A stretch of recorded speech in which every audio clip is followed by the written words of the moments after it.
Gravação iniciada. Bom dia a todos. Hoje, dia 15 de julho de 2025, 8h37 da manhã. Vamos dar início à sessão da primeira Câmara Julgadora do Tribunal de Impostos e Taxas.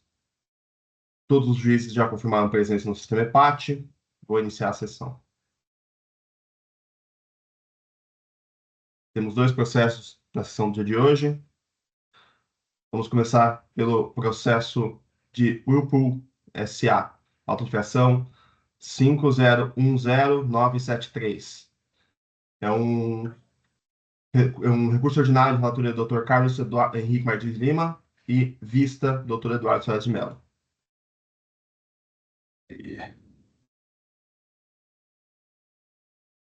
Dr. Carlos, puder relembrar os autos para a gente, por favor? Obrigado, presidente. Eu vou relembrar, o auto é composto de uma infração, acreditou-se indevidamente o ICMS no montante e tal, no período de agosto de 21 a julho de 22, através do lançamento de operação de ICMS e FDG sobre rúbricas outros créditos, campo 57, a título de material intermediário, ou na forma abreviária, crédito relativo a mercadorias de uso e consumo do próprio estabelecimento. Notificado e informado nosso fiscal de mercadorias que compõem o referido crédito, apresentou relação laudos técnicos que comprovam serem partes peças utilizadas em ferramentas, máquinas e linhas de produção do estabelecimento ou equipamento de proteção individual, não se tratando de matéria-prima ou matéria intermediária, sendo vedado o crédito relativo às suas entradas. Inconformada, o contribuinte apresentou defesa. A autoridade atuante se manifestou refutando todos os argumentos trazidos na defesa apresentada, requerendo manutenção integral do auto de infração. A decisão de primeira instância julgou totalmente o auto de infração, mantendo a exigência dela constante. A empresa apresentou recurso ordinário, representando os argumentos de defesa. A representação fiscal apresentou contra as razões do recurso ordinário interposto pela contribuinte atuada, pugnando pelo não provimento do recurso e manutenção da decisão recorrida. A 5ª Câmara Julgadora desse egresso Tribunal de Impostos e Taxas anulou a decisão proferida em primeira instância administrativa, entendendo que não houve uma análise item a item em seu emprego como os expostos nos laudos trazidos pela recorrente, especialmente do laudo complementar de folhas 1.290 a 1.313, trazido por ocasião na interposição do recurso ordinário, devendo ser proferida nova decisão com análise específica de cada item que originou o crédito em confronto com o processo produtivo da recorrente. Foi proferida uma nova decisão de folhas 1.358 a 1.371, com análise específica de cada item que originou o crédito em confronto com o processo produtivo da recorrente, julgando totalmente procedente o auto de infração, mantendo a exigência dela recorrente. Foi apresentado um recurso ordinário, pedido de sustentação, representação fiscal, apresentou novos contra as razões ao novo recurso ordinário interposto pela empresa, atuante pugnando pelo seu não provimento à manutenção da recorrida, da qual eu transcrevo, presidente, e eu também, realmente, faço as preliminares de nulidade em razão da análise do laudo juntado, em descumprimento do órgão proferido pela 5ª Câmara. Descreva nos termos do artigo 66, inciso 1.6, que somente permitido o crédito do imposto relativo às mercadorias que integram o produto final ou se consomem integralmente no processo produtivo, ou seja, partes e peças que se desgastam ao longo tempo não se integrando ao produto final ou consumido diretamente na sua produção, que enseja o direito ao crédito conforme prescreve, da qual eu transcrevo o artigo 66, do inciso 1 a 5 do RICMES, e também transcrevo que o agente fiscal certamente chegou à conclusão de que tratava-se de materiais de uso e consumo, ou seja, mercadorias adquiridas para manutenção, reparo ou conserto de máquinas e equipamentos do ativo imobilizados e não insumo de produção da sua atividade, não tendo laudos apresentados o condão de afastar a infração cometida. E neste ponto, vale destacar que o crédito de imposto é admitido apenas para os materiais que integram ao produto ou sejam consumidos no processo produtivo, autor da decisão normativa CAT 1/2001. O subitem 3.1 da decisão normativa CAT 1/2001 traz a título de exemplo alguns insumos que se integram totalmente no processo produtivo de uma mercadoria ou são utilizados deste modo processo produtivo para limpeza, identificação, desbaste, solda, etc. Nível de discos de corte, disco de nicho, eletrodos, oxigênio e acetileno, escova de aço, estopa, materiais de uso, embalagens gerais, tais como etiquetas, fitas adesivas, fitas creche, papel de embrulho, sacolas, materiais de amarrar ou colar, barbantes, fitas, fitilhos, cordões e cogêneres.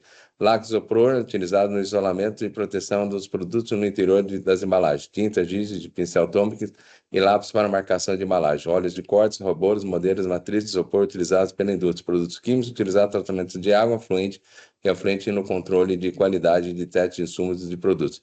Verifique-se que no segundo o item 3.1 da Decisão Normativa CAT 1/2001, para ser classificado como insumo determinado produto, deve integrar o produto objeto da atividade da industrialização ou consumido no processo produtivo industrial.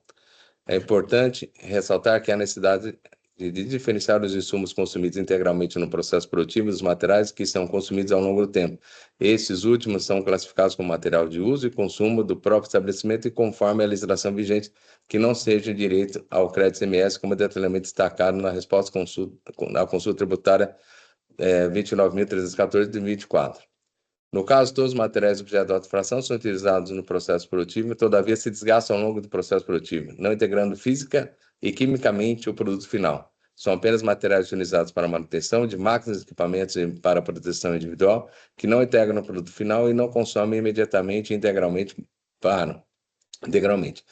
Para os materiais de uso e consumo que não integram o produto final e não se consomem integralmente no processo produtivo, o crédito está previsto somente a partir de 1º de janeiro de 2023, nos termos do artigo 33 da Lei Complementar 87/96, na redação trazida na Lei Complementar 171 de 27/12/19. Vale destacar que tanto a autoridade atuante quanto ao julgador verificaram os materiais que são objeto dos autos e identificaram as características comuns a todos esses materiais, que são de fato de serem utilizados para manutenção de máquinas, equipamentos e para proteção individual. Porém, as características desses produtos demonstram que os itens objetos de autuação são de uso e consumo, tendo a recorrente, inclusive, classificado tais produtos por ocasião de sua aquisição como uso e consumo, folhas 9 e 10. Por outro lado, nota-se para a violação princípio da cumulatividade, pois a garantia do direito ao crédito não absoluto observado previsto no artigo 61 do RICMS, nos modos que prevê a Constituição Federal. Assim, o direito do crédito não é irrestrito e limitado à legislação do Estado de São Paulo, prevê uma série de procedimentos a serem seguidos que não foram atendidos pela recorrente. Aí, ela transcreve a questão da súmula 13 dos juros, e, diante disposto, eu conheço o recurso ordinário e nego provimento ao recurso. É assim que eu votei, presidente. Obrigado, doutor Carlos. Doutor Eduardo, por favor, o seu voto mesmo. Eu precisaria só editar, presidente, Tá que o presidente disponibilizasse a edição. Agora tá liberado. Ótimo, só um segundo.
Bem, voto registrado, eu vou proceder à leitura do mesmo.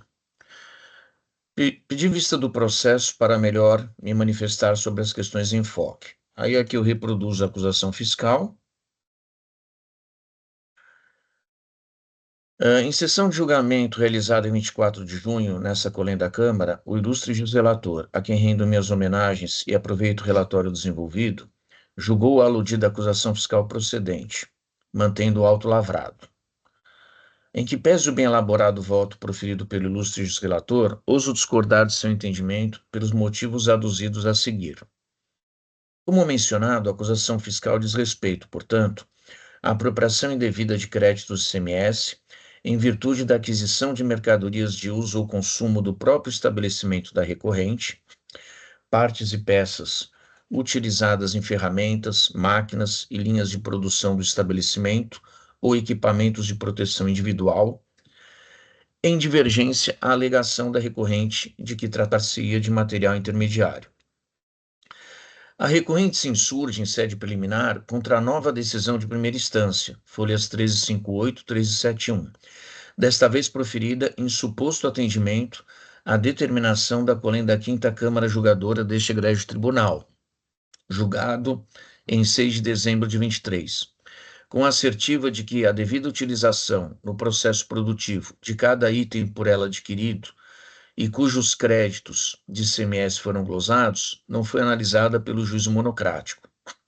De acordo com a recorrente, a decisão ACO, folhas, e aí eu reitero, 1358 a 1371, deixara novamente de examinar laudo complementar carreado ao processo, laudo às folhas 1290 a 1313, em que demonstraria tratar-se de material secundário com direito ao crédito do imposto estadual, em contraposição à compreensão do autor do feito, material de uso e consumo do estabelecimento da recorrente, sem direito ao referido creditamento.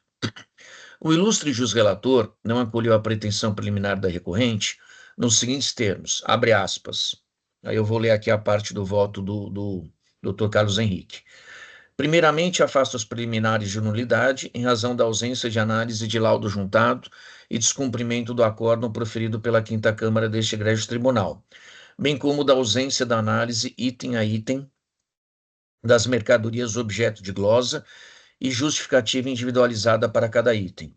Isso porque, ao contrário do alegado pela recorrente, a decisão proferida em primeira instância traz uma tabela com análise sucinta de cada item, contendo a sua descrição, a verificação de sua função e a justificativa individualizada para a glosa de crédito pertinente, folhas 1360 a 1367. Assim, não há que se falar que não houve análise individualizada para cada item em consonância com os laudos apresentados, fecha aspas. Acrescentou adiante em seu voto que, abre aspas, vale destacar que, tanto a autoridade autuante quanto a julgadora verificaram os materiais que são objeto dos autos e identificaram as características comuns a todos esses materiais, que são o fato de serem utilizados para a manutenção de máquinas e equipamentos e para a proteção individual, fecha aspas. Dessume, portanto, do voto do ilustre juiz relator, entendimento quanto à devida apreciação por parte do julgador monocrático, folhas 1360 a 1367, de cada item adquirido pela recorrente, considerando-se assim descrição e utilização das mercadorias no processo produtivo, de modo individualizado, para a consequente conclusão, e cujos créditos foram glosados pelo trabalho fiscal em observação ao laudo juntado ao processo pela recorrente e, da mesma forma, em atendimento ao que fora determinado pela Colém da Quinta Câmara Julgadora deste egrégio tribunal. A propósito, se extrai do julgado da Colém da Quinta Câmara Julgadora as folhas 1353 a 1355 do processo, relatoria do juiz Rodrigo Helfstein, julgamento em 6 de dezembro de 23, entendimento unânime pela nulidade da decisão proferida, com a imprescindibilidade do retorno do processo à instância ACO para novo julgado, com análise do laudo complementar que acompanha o primeiro recurso ordinário apresentado no processo. Isso porque, no sentir da Quinta Câmara Julgadora, o juízo singular, aí abre aspas, se limitou a afirmar que se trata de materiais de uso e consumo que não se integram aos produtos fabricados, não sendo consumidos de forma imediata e integral no processo de produção, deixando de analisar item a item e, desse modo, desconsiderando-se as funções de cada item de acordo com o processo produtivo da recorrente, fecha aspas. Em atendimento ao princípio da verdade material, a Quinta Câmara ainda registrou a ausência de exame, pelo julgado singular, de laudo técnico e laudo complementar, este último às folhas 1290 a 1313 do processo, tendo em vista, abre aspas, as explicações detalhadas acerca de cada item e seu emprego no processo produtivo, fecha aspas. Concluiu, então, postura quanto à anulação da decisão de primeira instância para que novo julgado se procedesse a, abre aspas, análise específica de cada item que originou o crédito, em confronto com o processo produtivo da recorrente, levando-se em consideração os laudos técnicos trazidos, inclusive aquele complementar, que é o laudo de folhas 1290 a 1313, fecha aspas. Em novo julgado proferido em 10 de abril de 24, folhas 1358 a 1371, a Delegacia Tributária de Julgamento de Bauru, Unidade de Julgamento de São José do Rio Preto, mais uma vez entendeu pela legitimidade da acusação fiscal, mantendo o auto lavrado. Esta decisão pondera que, abre aspas, o contribuinte passou a ter novo entendimento acerca da utilização dos materiais escritos no demonstrativo de folhas 15 a 118. Tal mudança foi embasada em laudo técnico, juntado às folhas 180 a 1063, fecha aspas. Afirma o desacerto no creditamento do ICMS realizado pela recorrente, uma vez que os itens por ela adquiridos configurariam materiais de uso e consumo não integrados aos produtos fabricados, não sendo consumidos de forma imediata e integral no processo de produção. Fundamenta posicionamento em laudo juntado pela recorrente em sua defesa e que descreveria tratar-se, 1. De peças de reposição para as máquinas empregadas no processo produtivo e 2. Equipamentos de proteção individual. Aludida decisão, reitere-se, após julgado da Quinta Câmara Julgadora, reproduz o que seriam as conclusões do mencionado laudo juntado à defesa, relativos aos seguintes itens, mercadorias, e aí eu descrevo todos esses itens, né, não preciso lê-los, começa com a escova rotativa e termina com a válvula direcional hidráulica e pneumática. Na reprodução, na decisão recorrida, das conclusões do laudo técnico anexado à defesa da hora recorrente, constam as correlatas funções e durabilidade dos itens, isso na coluna verificação da função, e o dado de cada item, abre aspas, não é consumido integral e imediatamente e nem compõe o produto final, material de uso e consumo. Essa informação consta da coluna conclusão. Com base nessas informações, o julgador concluiu não haver desintegração dos itens adquiridos no processo de industrialização, mas desgaste dos mesmos, circunstância a qualificá-los como bens destinados ao uso e consumo do estabelecimento, com direito ao crédito do imposto estadual a partir do exercício de 2033, nos moldes do artigo 33 da Lei Complementar 87 de 96. A decisão se pauta, como expõe explicitamente, na, abre aspas, manifestação fiscal de folhas 1228 a 1239, recheada de exemplos, fecha aspas, então esse é o parágrafo 11 da decisão recorrida. No alegado, abre aspas, conjunto probatório do auto de infração, esse é o parágrafo 14 da decisão recorrida. Assim como na, abre aspas, acusações de folhas 1, associada ao relatório circunstanciado de folhas 8 a 14, e as demais provas juntadas, fecha aspas. Então, isso é como está na decisão recorrida.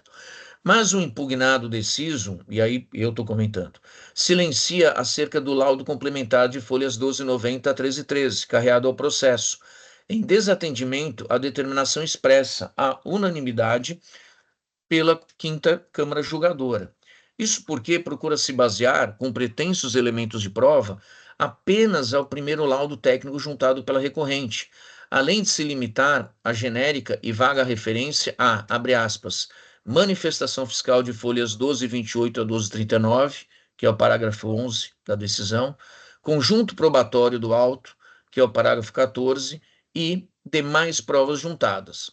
Convém repisar prescrição daquela Câmara, né, Quinta Câmara, ignorada pela decisão recorrida, consistente na necessidade de nova decisão singular, desta vez, abre aspas, com análise específica de cada item que originou o crédito, em confronto com o processo produtivo da recorrente, e aí eu destaco, levando-se em consideração os laudos técnicos trazidos, inclusive aquele complementar, que é o de folhas 1290 a 1313. Repita-se que a busca da verdade material, eu dizendo, fundamentou a conclusão da Quinta Câmara consubstanciada na imperiosa consideração do laudo complementar de folhas 1290 a 1313, da seguinte forma, abre aspas, e aí eu leio parte do julgado da Quinta Câmara. A despeito de o mencionado laudo complementar ter sido trazido apenas por ocasião da interposição do recurso ordinário, em meu entendimento, ele deve ser recebido e levado em consideração para o julgamento do feito, em atenção ao princípio da verdade material. Fecha aspas, digo eu. A omissão da decisão recorrida por inobservância à designação da Quinta Câmara Julgadora legitima as alegações recursais. E aí eu me refiro ao recurso ordinário segundo, que é o de folhas 1375 a 1414, de análise perfunctória, tão somente do laudo trazido em sede de fiscalização, com supressão do laudo complementar, que é o de folhas 1290 a 1313, juntado ao processo no mesmo momento do primeiro recurso ordinário interposto, recurso este submetido à apreciação da Quinta Câmara Julgadora. Da mesma forma, após rechaçar o momento de apresentação de provas pela recorrente, tema tratado adiante neste voto, a recorrida procede à consideração superficial do conteúdo do laudo complementar ao aduzir que, abre aspas, aí é o item 18 das contrarrazões ao recurso ordinário. Não obstante, cabe observar que tais documentos tratam de materiais que possuem as mesmas características daqueles apresentados nos laudos de folhas 180 a 1063, sendo que diversos deles já são tratados pelo documento de folhas 867 a 939, fecha aspas, digo eu. O laudo complementar aparenta relevância jurídica para o deslinde da controvérsia. Aí, entre aspas, eu coloco aparenta. Aparenta porque, em consonância com o teor do presente voto, referido laudo não deve ser apreciado nesse momento processual. E aí eu digo que aparenta relevância jurídica para o deslinde da controvérsia, porquanto traz detalhamento dos seguintes itens, tendo em vista, de acordo com a recorrente, a importância, o valor, a importância glosada pelo trabalho fiscal. E aí eu descrevo quais são os itens, não preciso lê-los, começa com luva de segurança e termina com a etiqueta para identificação de materiais. Ao se referir a cada um desses itens, o intitulado Laudo Técnico Materiais Intermediários, elaborado em 23 de junho de 23 pelo senhor Igor Gabriel Valença, e aí trago aqui o número do CREA, oferece, entre outros, diversas ilustrações, fotos dos itens em apreço, informações atinentes à aplicação e ao detalhamento no processo produtivo, ou seja, demonstração da imprescindibilidade na fabricação dos bens em conformidade com seu objeto social, traz também informação relativa à durabilidade e à descrição técnica desses itens. A necessária análise do laudo complementar concilia com o princípio da verdade material, em que se pretende descobrir a efetiva ocorrência do fato gerador e o consequente nascimento da obrigação tributária. Com ele, procura chegar mais perto da realidade e, assim, a decisão mais acertada. A busca da verdade material está atrelada a outro princípio do processo administrativo tributário, o do formalismo moderado, ou, se preferir, do informalismo. A relação é evidente quando, para se chegar à verdade dos fatos, não raro há que se considerar provas juntadas aos autos extemporaneamente, ou seja, anexadas ao processo, sem atendimento a rigor formal. Formalismo, esse muitas vezes necessário para garantir segurança às partes. Aí, quando eu falo sem atendimento a rigor formal, eu acrescento, decorrente da previsão legal para a sua apresentação. É disso que o artigo 19, caput, da Lei Estadual 13457, 2009, reza que as provas deverão ser apresentadas juntamente com a auto de infração e com a defesa, salvo por motivo de força maior ou ocorrência de fato superveniente. Ao seu turno, o parágrafo 1º do dispositivo de lei estabelece que, abre aspas, é lícito às partes, em qualquer tempo, juntar aos autos documentos novos, apenas quando destinados a fazer prova de fatos supervenientes ou para contrapô-los aos que foram produzidos nos autos, fecha aspas. No entanto, digo eu, a norma que rege o tema deve ser interpretada com temperamentos, para que a exagerada rigidez formal não amesquinhe os princípios do formalismo moderado e da verdade material, característicos do processo administrativo tributário. Não por acaso são de conhecimento decisões proferidas pelas câmaras julgadoras do TIT, calcadas em acervo probatório carreado ao processo, por exemplo, em sede de recurso ordinário. Esse expediente contribui decisivamente para que o crédito tributário seja revestido de segurança e liquidez. Portanto, olvidar o laudo complementar carreado ao auto lavrado, como fizera a decisão recorrida, culmina em menoscabo, entre outros, dos princípios da verdade material, contraditório e ampla defesa, formalismo moderado do processo administrativo, segurança jurídica, aí no caso da segurança jurídica, que exige a cobrança de crédito tributário líquido e certo, além do desrespeito à hierarquia administrativa oriunda de decisão da Câmara julgadora deste egrégio tribunal, no caso a Quinta Câmara, por parte de específica delegacia tributária de julgamento. Pondera ainda que eventual análise do laudo complementar nessa fase processual, sem a determinação do retorno à instância COR para o devido exame, implicará em supressão de instância. Em face do exposto e, data vênia, em divergência ao bem elaborado voto do ilustre relator, conhecido o provimento ao recurso ordinário para reconhecer a nulidade da decisão recorrida e determinar o retorno do processo à instância COR para novo provimento jurisdicional, desta vez sem o referido vício, ou seja, sem, com a devida análise do laudo complementar de folhas 1290 a 1313, sob pena de desobediência à decisão da Quinta Câmara Julgadora deste egrégio tribunal e em mitigação ainda aos princípios da verdade material, contraditório, ampla defesa e segurança jurídica. É assim como voto, presidente. Muito obrigado, doutor Carlos. O processo está em discussão.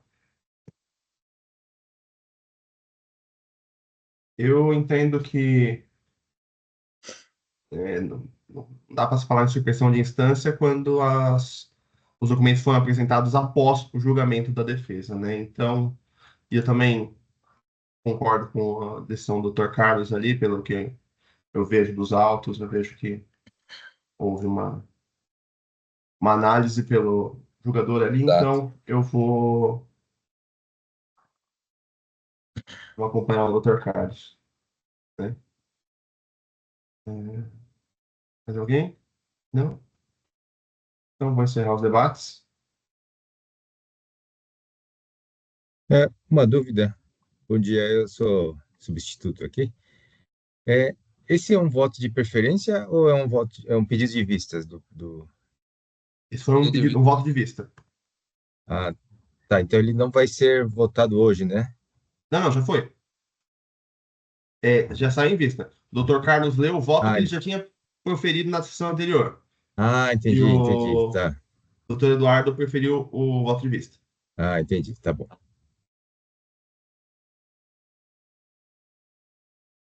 Vou verificar o quórum.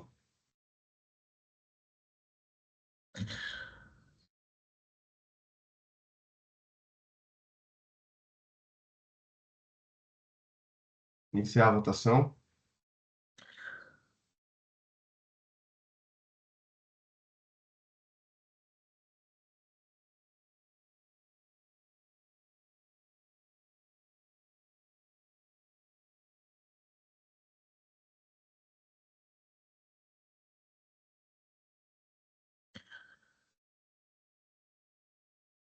Votação encerrada. Então, foi decisão 2-2, empatada. Prevaleceu o voto do Dr. Carlos por voto de qualidade do presidente.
Então, o auto de infração foi mantido, o recurso de nada foi conhecido e não provido, conforme o voto do Dr. Carlos Henrique Martins de Lima.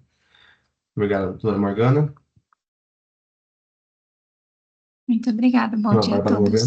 Morgana. Agora, vamos ao processo 5051-253 de Magazine Luiza S.A. O voto de um recurso ordinário da autoria do Dr. Carlos Henrique. Obrigado, presidente. O auto, como ele também é composto de uma infração, acreditou-se devidamente do ICMS, no valor de tanto nos meses de novembro de 2022 e dezembro de 2023, por ter procedido à correção monetária de créditos relativos a ressarcimento de ICMS-ST. O contribuinte foi notificado a se manifestar acerca desses lançamentos realizados diretamente nos livros fiscais da Heikmes em suas guias, e o contribuinte afirmou que se tratava de atualizações tributárias conforme citado acima. Comprova a acusação, cópias de notificações e respostas de IFD.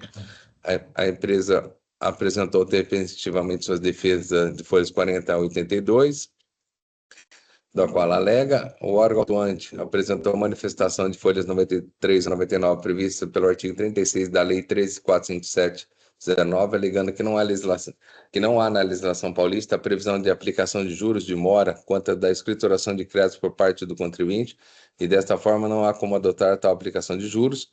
A decisão de primeira instância, folha 110, julgou procedente o auto de infração, mantendo a exigência.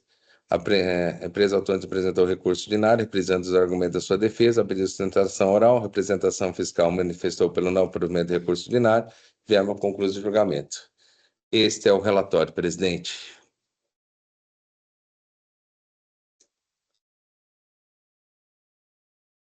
Doutora Fernanda, 15 minutos para sua sessão oral, fique à vontade.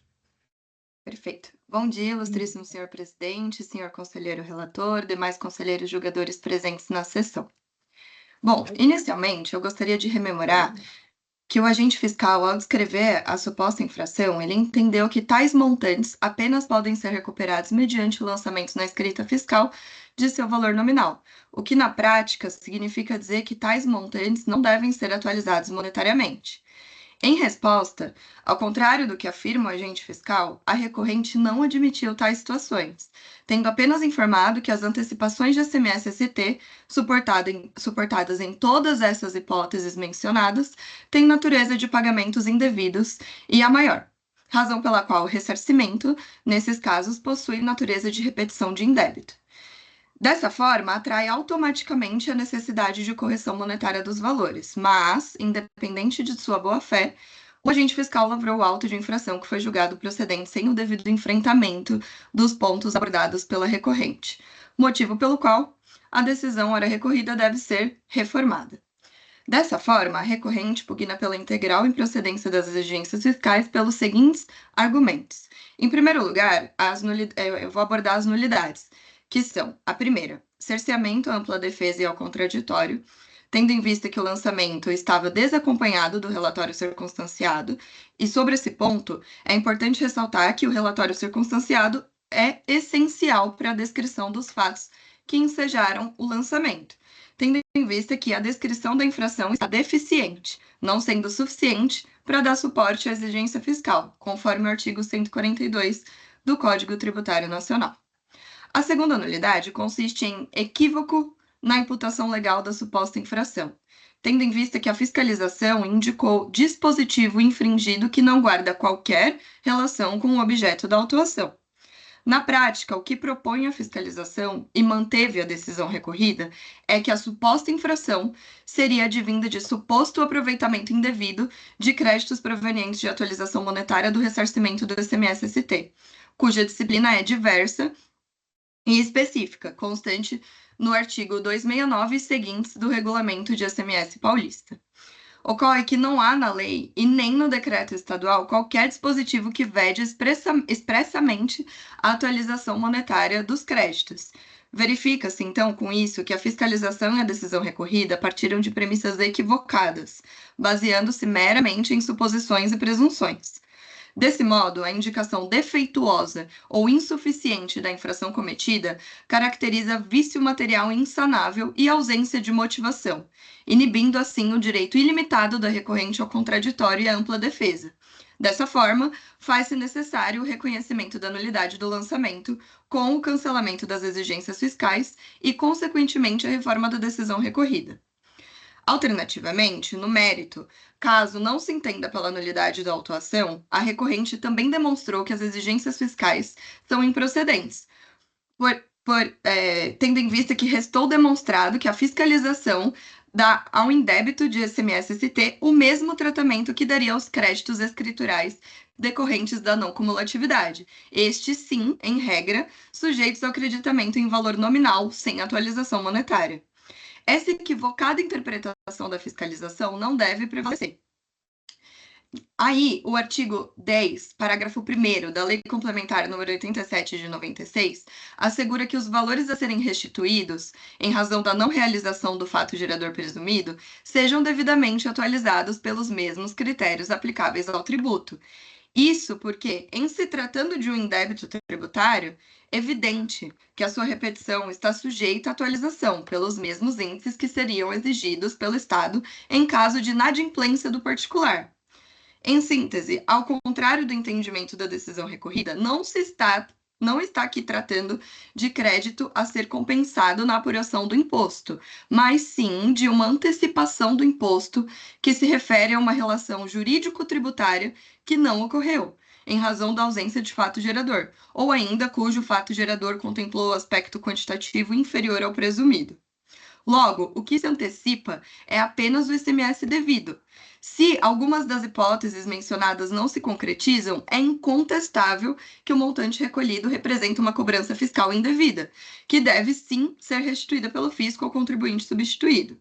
Ainda, esse direito à atualização dos valores do ICMS-ST é reconhecido pela jurisprudência judicial. Ou seja, se o fisco paulista corrige monetariamente os seus créditos tributários, a recorrente, na situação de credora do fisco, também pode fazê-lo, como decorrência lógica do princípio da isonomia. Por fim, em outubro de 2016, a recorrente ajuizou a ação em face do Estado de São Paulo, transitada em julgado em novembro de 2023, que reconheceu que os créditos da recorrente oriundos de restituição do ICMS-ST devem ser devidamente atualizados. Ou seja, o direito subjetivo afrontado pela autuação é o mesmo daquele que foi objeto de reconhecimento judicial pelo Tribunal de Justiça do Estado de São Paulo. Ainda que não se trate do mesmo período, o direito reconhecido é o mesmo. Por fim, a penalidade aplicada deverá necessariamente ser cancelada ou ao menos reduzida, seja pela nulidade do lançamento, seja pela integral improcedência das exigências fiscais, tendo em vista que representa exigência exorbitante, violando assim os princípios da razoabilidade, proporcionalidade, vedação ao confisco e capacidade contributiva. Bom, diante de todo o exposto, requer-se o conhecimento e a procedência do presente recurso, reformando-se assim integralmente a decisão recorrida. Sendo só para o momento, eu agradeço a atenção. Obrigado, doutora Fernanda. Doutor Carlos? Obrigado, doutora Fernanda, pela bela sustentação. Vamos lá à leitura do voto. Primeiramente, analisa os preliminares arguidos pela recorrente. No tocante à preliminar de nulidade, por processamento de defesa, sob o fundamento que o lançamento não está acompanhado do relatório substanciado, há que se observar que a legislação que rege o processo administrativo fiscal, a Lei 3.457 de 2009, em seu artigo 34, não relaciona o relatório substanciado como documento obrigatório para instruir o auto de infração em verbos. O auto de infração, obrigatoriamente. No seu parágrafo 1º, o auto de infração deve ser instruído com documentos demonstrativos e demais elementos materiais comprobatórios da infração. Item parágrafo 2º, o autuado será entregue em via de auto-infração mediante recibo, valendo como notificação, juntamente como cópia de demonstrativos e demais documentos que instruem, salvo daqueles cujos originais estejam em sua posse. E aí transcreve os parágrafos 3º, 4º e 5º. Deste modo, não há que se falar em nulidade da auto-infração por processamento de defesa, pois a autoridade fiscal apontou os dispositivos infringidos aplicou a multa prevista na legislação e instruiu a atuação com material probatório para comprovar o cometimento da infração, preenchendo os requisitos previstos no artigo 142 do CTN, não havendo que se falar em nulidade por violação do mencionado dispositivo legal. A recorrente alega a nulidade da auto-infração por erro de imputação legal da infração. Eis que o dispositivo infringido indicado no auto-infração é o artigo 61, parágrafo 2º do RICMS, que estabelece que o imposto somente pode ser compensado mediante lançamento de créditos na escrita fiscal por seu valor nominal, mas a fração advém de suposto aproveitamento indevido de créditos provenientes da atualização monetária, do ressarcimento do ICMS-ST, cuja disciplina é diversa e específica, constante no artigo 269 e seguintes do RICMS. O auto de infração indica que o dispositivo legal infringido pela recorrente é do artigo 61, parágrafo 2º do RICMS in verbis, da qual transcrevo. O artigo 61, parágrafo 2º. A recorrente argumenta, porém, que o ressarcimento do ICMS-ST equivale a uma repetição de indébito, uma vez que a restituição do ICMS-ST, nos casos em que o contribuinte substituído revende a mercadoria por preço menor do que a base de cálculo presumida para o recolhimento do tributo, tem a mesma natureza de repetição do indébito, passivo de atualização monetária, aplicando-se no presente caso a súmula 523 do STJ, segundo o qual a taxa de juros de mora incidente na repetição de débito de tributos estaduais deve ser corresponder à utilizada para a cobrança do tributo pago em atraso, sendo legítima a incidência da taxa Selic. Ocorre, entretanto, que a previsão do ressarcimento do ST consta no artigo 66b da Lei 6.374/89, que foi regulamentado pelos artigos 269 e 270 do RICMS, sendo que a previsão de possibilidade do ICMS-ST pelo contribuinte substituído, quando da operação final, com a mercadoria ou o serviço for realizada com valor inferior à presumida, consta do inciso 1 do artigo 269, que do 269, nas situações adiante indicadas, o estabelecimento contribuinte substituído que tiver recebido mercadoria ou serviço com retenção de imposto, observada a disciplina estabelecida pela Secretaria da Fazenda, poderá ressarcir-se pela Lei 3.364, da qual eu transcrevo. Inciso 1, do valor do imposto retido ao maior corresponde à diferença entre o valor que serviu à base de retenção da operação ou prestação realizada com o consumidor usuário final.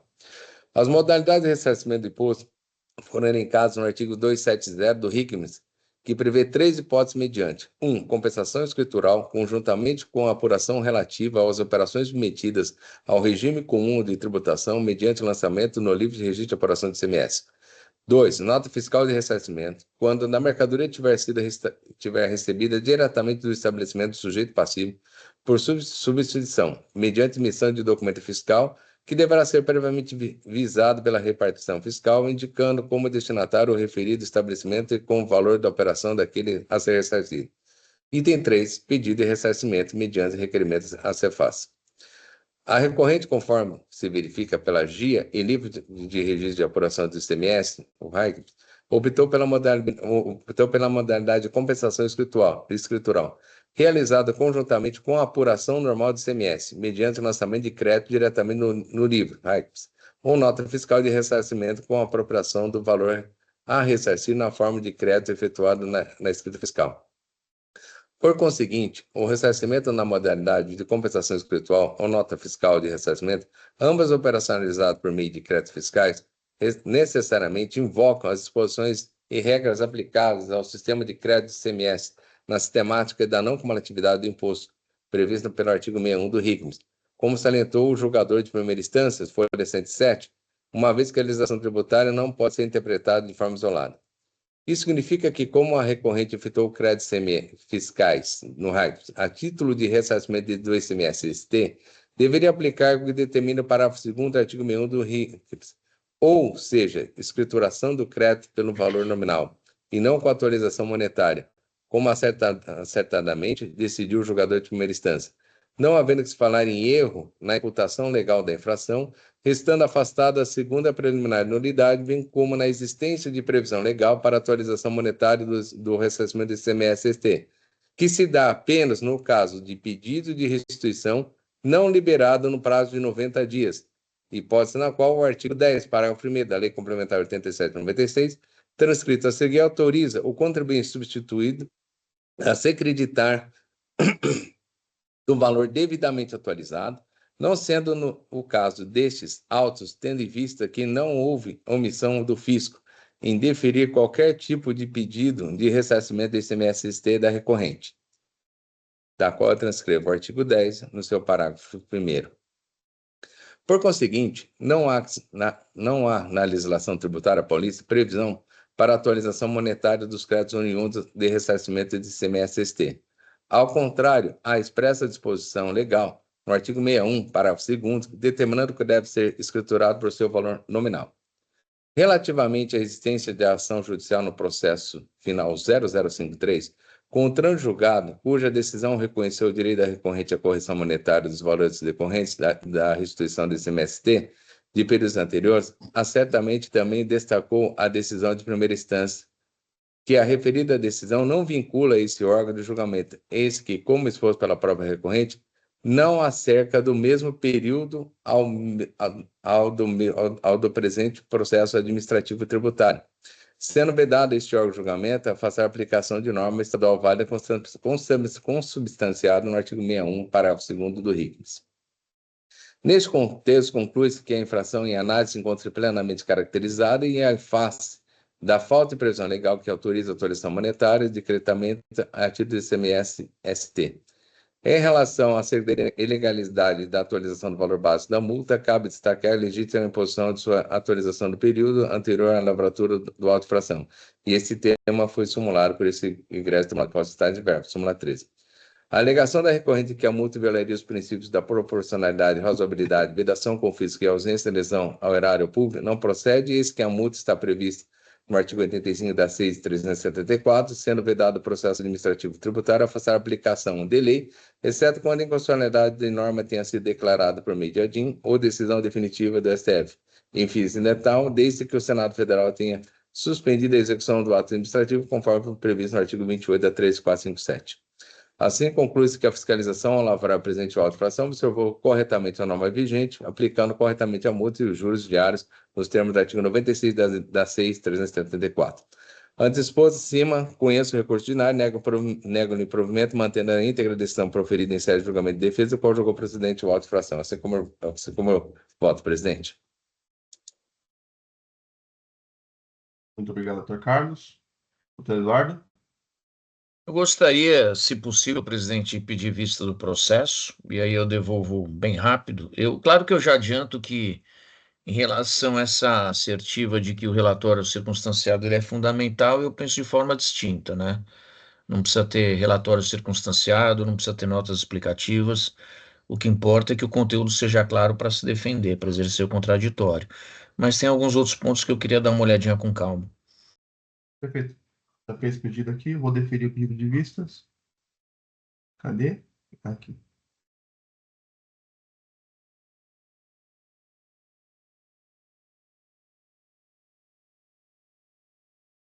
Concedidas as vistas ao doutor Eduardo. Então, o processo vai à análise de vistas e retorna assim que possível. Obrigado, doutora Fernanda, pela sua presença. Um bom dia. Agradeço, um bom dia de trabalho a todos. Até mais.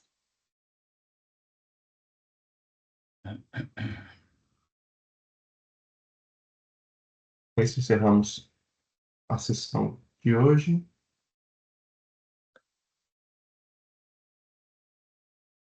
Agradeço a presença de todos. Desejo a todos um bom recesso, né? Queria agradecer a presença do Dr. Cláudio, que está aí ajudando a gente.